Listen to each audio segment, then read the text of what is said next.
Bonjour à tous, bienvenue dans les Alpes. Tout de suite, les titres de votre journal. Et l'on s'intéressera notamment à cette polémique concernant l'installation de gens du voyage à Mélan, près de Grenoble. La situation a été très tendue et aujourd'hui, chacun se renvoie la balle entre élus, préfecture et membres de cette communauté évangéliste. Le problème repose sur l'absence d'une aire de grand passage dans l'agglomération grenobloise. Nous découvrirons aussi le Brass Band de Villarbonneau en Isère. Les Brass Bands, ce sont ces orchestres de cuivre qui réunissaient à l'époque ceux qui travaillaient dans les mines.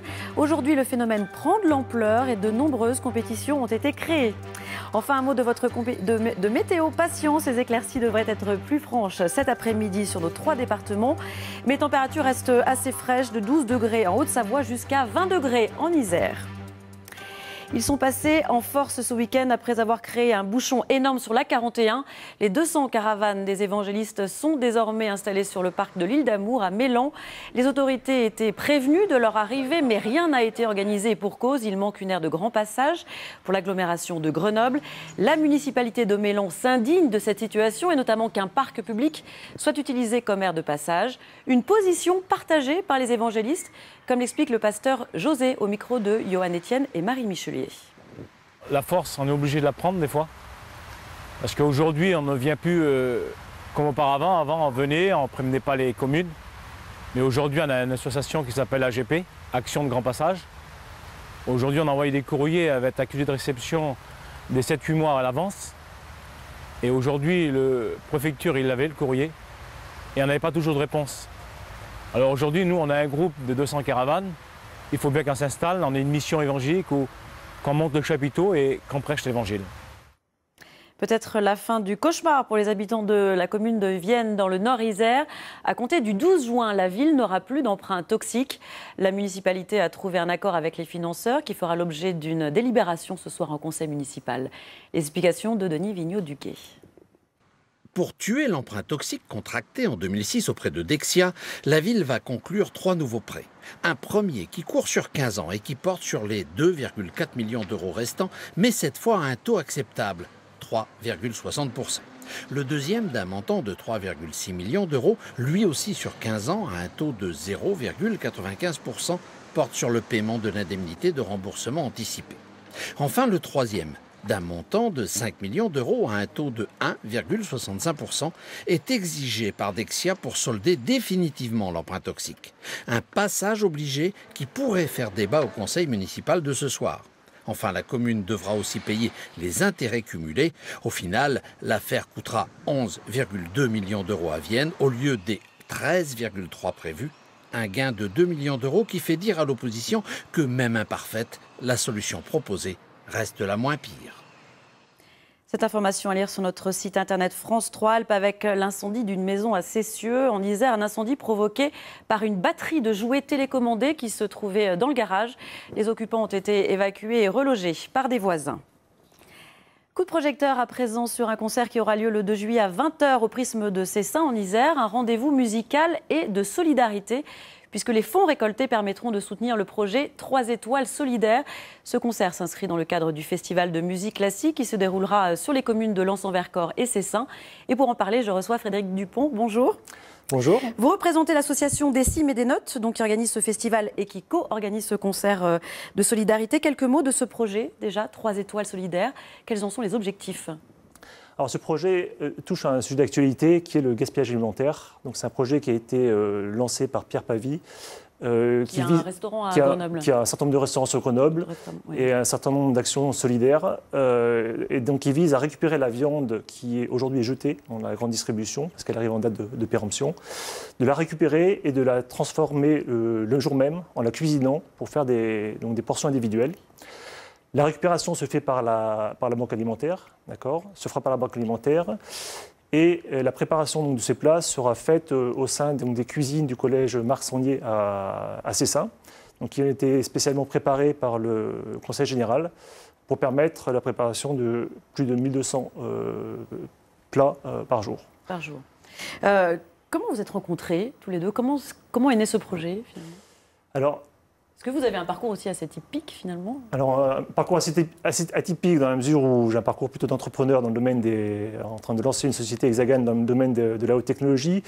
Mais je dirais que c'est l'historique du festival donc, de musique qui se déroulera donc, du 30 juin au 4 juillet sur les communes de Lens-Vercors et de Cessin, qui à la base avait pour objectif d'être un point de rendez-vous musical et culturel, puisqu'il va attirer des professionnels qui viennent d'Australie, d'Espagne et aussi de France, donc qui jouent dans différents grands orchestres, qui vont venir à l'école de musique de Cessin pour donner ce qu'on appelle des masterclass, donc pour enseigner bénévolement aux étudiants.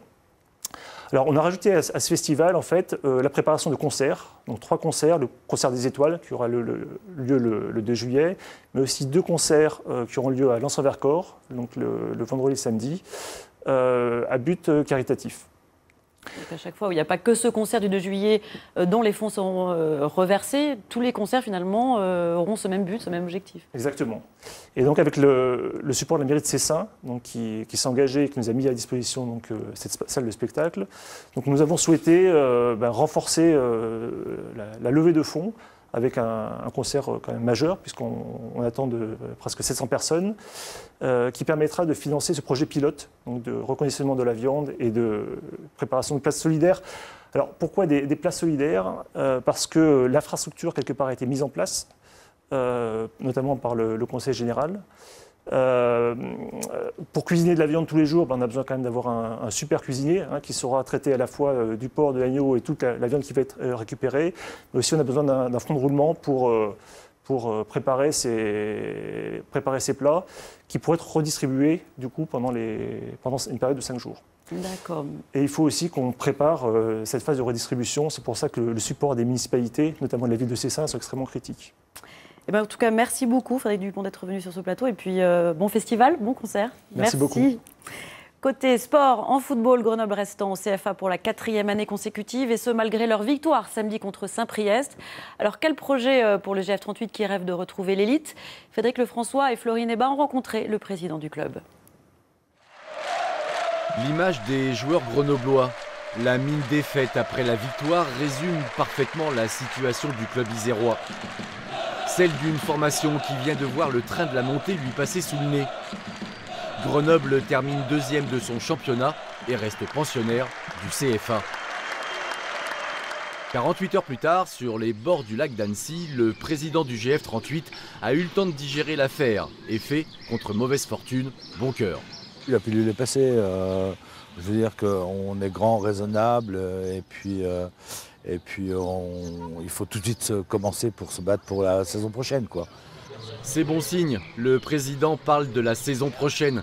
Preuve que les investisseurs ne vont pas se retirer pour cause d'accession ratée et pour espérer trouver mieux ailleurs. Le budget 2015-2016 va se resserrer, mais pour une équipe évoluant dans un championnat amateur, ça restera du lourd. Il y aura une petite baisse, évidemment tout le monde est à la baisse, que ce soit la municipalité, la métro, donc nous aussi. Mais je dirais que ce ne sera pas une grosse coupe, pas du tout. Non, non, on sera encore dans les plus beaux budgets de CFA. 10 à 15% de moins sur un budget d'environ 2 400 000 €, ça laisse un peu de marge. L'effort financier n'impactera pas l'effectif de l'équipe Fagnon. Les joueurs cadres devraient rester et finalement l'avenir de l'entraîneur, Olivier Sargaglia, est peut-être encore en Isère. Si le GF38 n'est pas monté, ce n'est pas de sa faute. Je veux dire, voilà, on n'a pas eu tellement de chance, mais j'espère qu'il sera encore dans notre équipe l'année prochaine, en tant qu'entraîneur ou je ne sais pas, en tant que lieur, en tant que manager, je ne sais pas. Pour nous, Olivier fait partie de notre staff, donc voilà, j'espère qu'il sera encore dans le staff l'année prochaine. Le plus dur dans cette histoire de montée ratée, c'est que le GF38 a plutôt réussi sa saison et qu'en faire une meilleure ne sera pas facile. C'est pourtant le challenge qu'il faudra relever et ça finira bien par passer. Depuis 10 ans maintenant, l'association Mountain Riders organise des grandes opérations de nettoyage des pistes en station. Cela se passe une fois la neige fondue et ce sont des bénévoles qui s'en chargent. Exemple dans la station des Gets en Haute-Savoie avec le reportage de Françoise Gay et Dominique Sommet.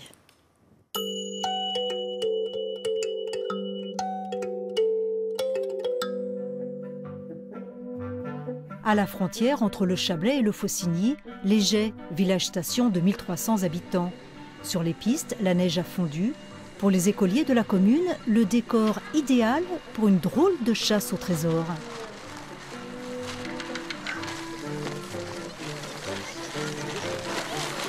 La ferraille. Oui, il y avait beaucoup de cigarettes. Des mégots. Des papiers, des mégots.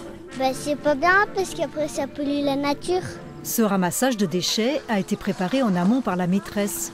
Un travail qui s'inscrit dans la philosophie initiée par la commune depuis une dizaine d'années. Et ça marche, du moins chez les plus petits. Eh bien regardez par vous-même tout ce qu'ils nous ramassent. C'est pas très propre, hein. Et nous, on n'aime pas que notre nature, elle soit abîmée comme ça. Donc on ramasse et les enfants font passer le message dans les maisons. C'est ça qui est bien. Plus haut, sur le domaine de ski, même scénario. Pour le ramassage, on évite de se mettre en paquet. Parce que si forcément on est en paquet, on ramasse au même endroit. Prenez un sac poubelle pour les mégots. Même opération de nettoyage pour les élèves du lycée agricole de Poisy, venus dans le cadre d'un ramassage pédagogique organisé par Mountain Riders, une association de jeunes montagnards spécialisée dans ce type d'opération. Les yeux rivés au sol, les collégiens traquent le moindre objet incongru. Une canette, une cuvette de WC, beaucoup de bouteilles de bière, un papier de Twix. Cochonnerie. Pourquoi ? Pollue quoi, c'est la nature. Je sais pas, il y a des poubelles pour ça. Cela fait maintenant 10 ans que Mountain Riders organise des ramassages avec les communes. L'année dernière, 7000 bénévoles ont écumé 110 sites, récoltant plus de 90 tonnes de déchets. Petite lueur d'espoir, les mentalités évoluent. Il y a quand même une tendance à la baisse sur certains déchets. Les mégots restent le plus important, quand même. On arrive à en trouver un paquet. Le geste de jeter son mégot n'est pas encore passé. Le geste de jeter son bout de papier, etc., ça commence à diminuer. À la mi-journée, les 250 bénévoles éparpillés sur les pistes ou les rues de la commune se regroupent, rassemblant leur pêche du jour. Et les poissons gagnants se nomment... Des mégots. Ah oui, des mégots. Ça, qui c'est qui a laissé ça ? Les skieurs. Un skieur. Quand on est sur les pistes ou sur les chemins, qu'on ait un goûter, un papier, on le met où le papier ? À la poubelle. Alors qu'est-ce que c'est ça ? Oui, c'est en quoi ça ? C'est du fer. Alors le fer, on peut le recycler. Les mégots seront également recyclés et c'est une première, mais le rêve de Mountain Riders, ce serait... 0 déchet un jour, ça serait bien. Ça serait bien. Nous, l'objectif Mountain Dance, c'est de plus d'avoir de boulot. En attendant que le souhait devienne réalité, les opérations de ramassage de déchets se poursuivent un peu partout dans les Alpes jusqu'à l'automne. Et pour poursuivre ce journal, je vous emmène faire un petit tour à bord de la Savoie sur le lac Léman. Il s'agit, vous le savez, d'un bateau emblématique que certains passionnés restaurent depuis des années. Seulement voilà, cela a un coût. Alors pour trouver des financements, ils ont organisé ce week-end des petites sorties sur le lac. Isabelle Colbrand et Jean-Pierre Rivet.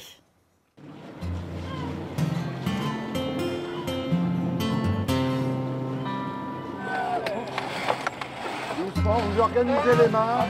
Elle s'appelle la Savoie, une barque, une histoire, sur le Léman.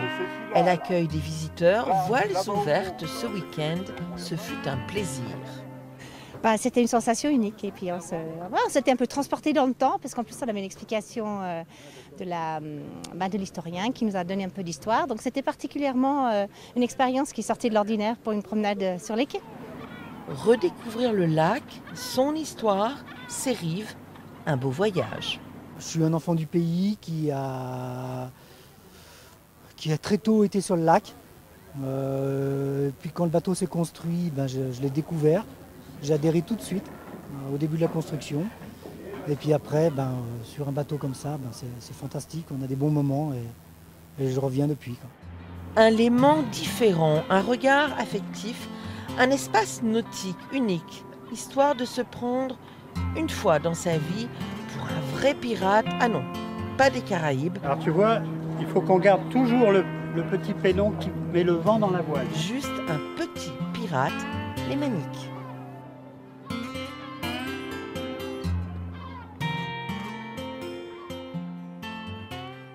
Et on reste sur le lac Léman où se déroulait hier une des étapes du Tour de France de la photo. Et oui, ça existe depuis 2011. Une compétition ouverte aux amateurs qui permet de révéler quelques talents. Thème choisi cette fois-ci, les clichés marins. Serge Vorette et Ingrid Pernet-Duparc. C'est un bateau où tout le monde semble prendre la pause, y compris le capitaine. Et pourtant, il n'y a pas une minute à perdre pour profiter de la lumière que propose aujourd'hui le lac Léman. C'est pas mal, ça donne un fond, disons avec la focale dans laquelle elle travaille, elle est très courte, donc on a un fond assez flou et ça joue un petit peu. On a l'effet de l'eau, un peu de brume, moi je trouve que c'est parfait avec le rôle qu'il a du mécano qui sort de sa salle de machine et qui prend le vent comme ça, qui est sur le bateau, le repos du guerrier en fait. Est-ce cette scène au milieu de l'eau qui tout d'un coup nous fait nous-mêmes nous prendre au jeu ou simplement l'enthousiasme des uns et des autres? Prenez Souna par exemple, c'est sa deuxième participation à ce Tour de France de la photo comme maquilleuse et elle ne se remet toujours pas de sa première fois. Quand je suis rentrée, j'ai pas réussi à dormir pendant 3 jours. Tellement que j'étais excitée, parce que j'avais vu beaucoup de choses. Rencontré beaucoup de gens, beaucoup d'échanges d'idées au fait. C'était tellement énorme que j'ai commencé à avoir ma créativité au fait qui s'est mise en route. Et du coup, j'avais plein d'idées qui fusionnaient dans tous les sens et puis j'arrivais plus à dormir. C'est vrai que cela peut ressembler à un rêve. Des costumes, des mannequins et même du matériel à disposition le temps d'une journée pour la petite cinquantaine de passionnés sélectionnés parmi les milliers de candidats potentiels. Ce qui est très intéressant en fait, c'est qu'on peut échanger entre nous et ça c'est super sympa en fait. Pouvoir échanger avec des petits copains, voir un petit peu quelles sont leurs méthodes de travail. Voilà, donc oui, c'est une grande chance d'être présent. Amateurs, le mot est lâché. Amateurs d'images qui ne gagneront rien, ou presque. Pire, qui n'auront le droit que de venir 2 ou 3 fois maximum sur ce Tour de France, histoire de laisser la place aux autres. Alors, pendant quelques heures, il faut faire avec les fabuleux moyens du bord. Le soleil, la lumière qui tourne beaucoup plus rapidement, la modèle qui doit avoir des tenues, des gestuels en accord avec le bateau, ça c'est très important pour moi. Et puis être dans l'esprit marin et se laisser aller. Se laisser aller, demain ce sera peut-être une friche industrielle du nord de la France ou un vignoble du sud-ouest, qu'importe. Seul compte l'ici et maintenant, comme la définition de la photo, un instantané. Et après la photo, la musique avec le phénomène des brass bands, un phénomène qui prend de l'ampleur notamment grâce au film britannique Les Virtuoses. Il s'agit d'orchestres de cuivre réunissant des musiciens amateurs de tout milieu. Portrait du brass band de Villarbonneau en Isère avec Isabelle Colbrand et Franck Serroni. Ok, on est prêt? Concerto de Aranjuez surnommé La Grande Rousse. 1, 2, 3, 4.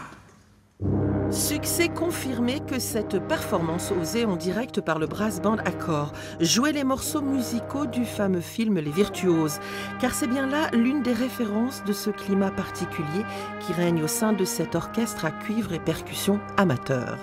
À Villarbonneau, ils sont une trentaine à venir ainsi partager leur passion de la musique, tous d'horizons divers, mais dans la vraie tradition d'un brass band. C'est une origine qui est tirée des mines et toute l'activité qui se déroulait autour des mines. Voilà, donc c'est une activité complémentaire, complémentaire qui venait une distraction en fait à leur activité. Ils se retrouvaient en dehors des galeries pour partager un moment un peu plus de détente et conviviaux qui se retrouvaient autour de la musique de brass band. À l'origine d'Accor, l'ouverture de l'école de musique, directement issue de l'entreprise, celle des papeteries de France. La culture venait aux salariés pour rendre peut-être moins pénible la tâche. Suivant la philosophie politique, on peut dire que c'est du paternalisme ou c'est une façon d'apporter la culture au personnel. Je ne m'engagerai pas dans cette position-là, mais le fait est que si à Villarbonneau et dans la vallée, la musique existe, c'est parce qu'au départ, il y avait cet aspect-là, la possibilité d'apprendre la musique dans un milieu où peut-être la démarche n'aurait pas été faite spontanément par les familles.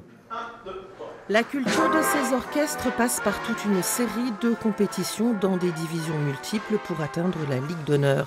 Celui de Villarbonneau a déjà un beau palmarès qui aboutit cette année au sacre de champion de France en première division. 2017 est maintenant le prochain objectif, la place d'honneur.